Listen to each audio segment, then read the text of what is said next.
আপোনজনক হেৰুৱাই শোকত ভাগি পৰিছে জনপ্ৰিয় অভিনেতা যতীন বৰাৰ পত্নী। হয় বন্ধু-বান্ধৱীসকল, আপোনালোকে ঠিকেই শুনিছে।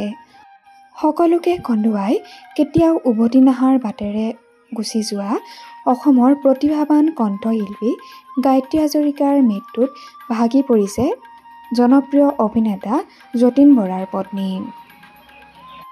গায়ত্ৰী হাজৰিকাৰ বিষয়ে তেওঁ কি ক'লে এবাৰ শুনোচোন আহক। আমাৰ কাৰণে গাই গ'ল, সেইকেইটা গীতেৰে তাই অমৰ হৈ থাকিব। আমি কোনেও পাহৰিব নোৱাৰোঁ। সৰা পাতে পাতে আমি কোনেও পাহৰিব নোৱাৰোঁ। ৰাতি ৰাতি গীতত তাই যি প্ৰাণ ঢালি গীত গাইছিলে সেইটো আমি কেতিয়াও পাহৰিব নোৱাৰোঁ। আজি সঁচাই খুব বেয়া লাগিছে। দুটা ল'ৰা তাই এৰি থৈ গ'ল আৰু আমাক এৰি থৈ যাব সেইটো সপোনৰ অগোচৰ।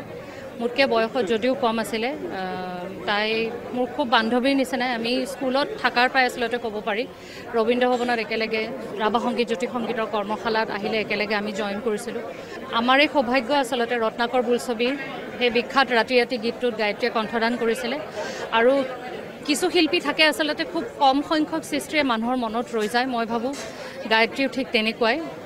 ভাষাহীন হৈ পৰিছোঁ আচলতে। গায়ত্ৰী যে এনেকৈ এৰি থৈ যাব। আজি 6 মাহৰ ভিতৰত তাই অসুস্থ হৈ ডিটৰিয়েট হৈ আজি তাই ইহলীলা সম্বৰণ কৰিলে।